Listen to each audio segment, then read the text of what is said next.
Chapter 6, in which the young man learns to focus on a goal.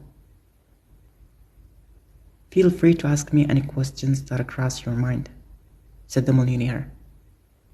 "It'll be a pleasure for me to answer them. Soon you won't be able to do so. Our time together is limited, so let's not waste it in futile discussions. Here's a pen. Do you have the piece of paper? Here it is. Do you really want to become rich? I most certainly do. Alright then, write down the amount of money you want and how much time you will allow yourself to acquire it. Do you think money is going to drop like pennies from heaven just because I write a couple of numbers down on paper? Yes, I do, said the millionaire. I warned you that the secret would be simple. All the millionaires I've met told me they became rich the moment they set themselves an amount and a deadline by which to acquire it. If you don't know where you're headed, the chances are you will never get anywhere. It sounds like magic to me. But that's exactly what it is, the magic of a quantified objective. Let's look at the problem from a different angle. Suppose you're trying to get a job. You go through all the necessary steps and finally get an interview. A short while later, you're told you're being seriously considered. Then you find out you've got the job and that you'll be making a lot of money. How would you react? For a start, you'd be really pleased with yourself. Being chosen from dozens, perhaps hundreds of candidates. What a feat. And since you were unemployed for, say, 3 months, you'd think this was a very lucky break indeed. But once your initial euphoria had passed, what would be your next reaction? Well, I'd wonder when the job would start. Then I'd like to know the exact meaning of a lot of money, all things being relative. I'd try and find out exactly how much the salary was going to be, and what kind of benefits would be offered. Good.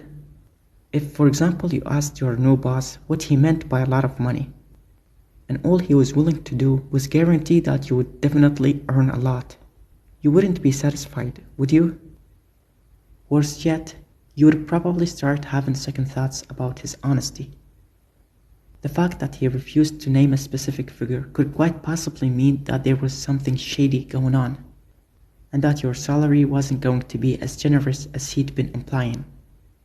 And if he refused to tell you the exact date you were supposed to start the job, you'd really be suspicious, wouldn't you? You'd try to pin him down. I suppose I would, agreed the young man. And if you insisted on it and still couldn't get the details you wanted, you might just turn it down and start looking elsewhere. In fact, you'd be fully justified in doing so. You're right. The offer leaves a lot to be desired. The millionaire looked content. He paused a moment before proceeding, his lips still set in a teasing but good-natured smile. The questions you asked your potential employer were aimed at getting hard facts, right? Just knowing that you were going to earn a lot of money wasn't enough. You also wanted to know how much. Finding out that you'd been given the job didn't satisfy you either. You also wanted to know the exact starting date. And you would probably want all of this in writing, because a contract adds backbone to a verbal agreement. Spoken words are ephemeral, but the written word is permanent. What most people, or at least the unsuccessful ones, are unaware of is that life gives us exactly what we ask from it. The first thing to do, therefore, is to ask for exactly what you want.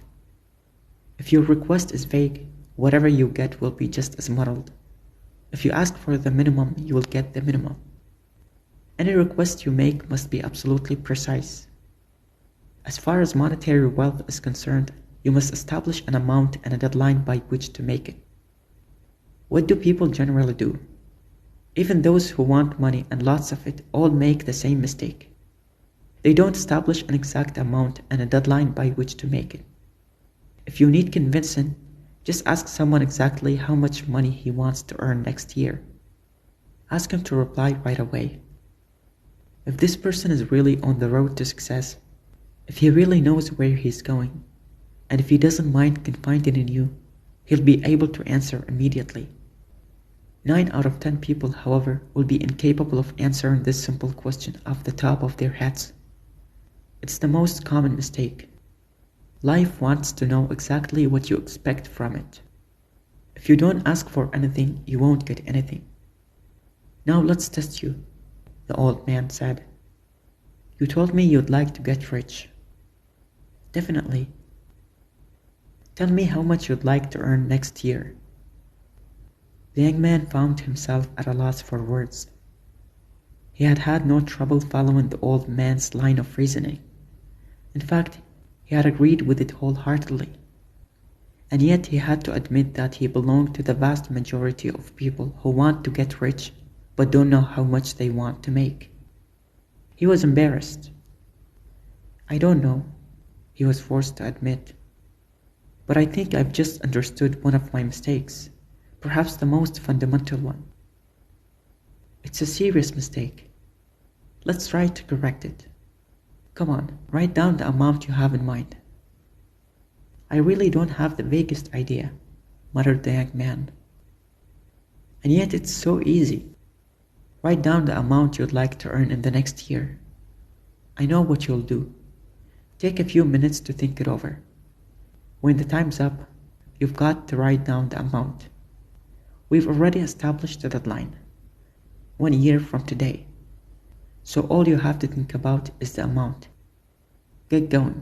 Time's slipping away. As he said this, he picked up the golden hourglass on the table and turned it over. The young man quickly got into the spirit of the game and realized it was the first time he'd had to concentrate so hard in his life. All sorts of numbers flitted about uncontrollably in his head. Time was running out. When the last grain of sand had fallen, he still hadn't settled on a specific figure. Good, said the millionaire, who hadn't taken his eyes away from the hourglass. What figure do you have in mind? The young man finally picked the most expensive figure he thought he was capable of making, and slowly wrote down the numbers. Only $50,000? Exclaimed the millionaire. That's a pretty low, but it's a start.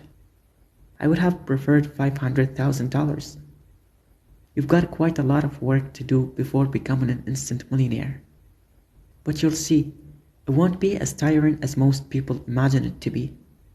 And it'll be the most important work you will ever do in your life, no matter what occupation you end up choosing. It's called working on yourself.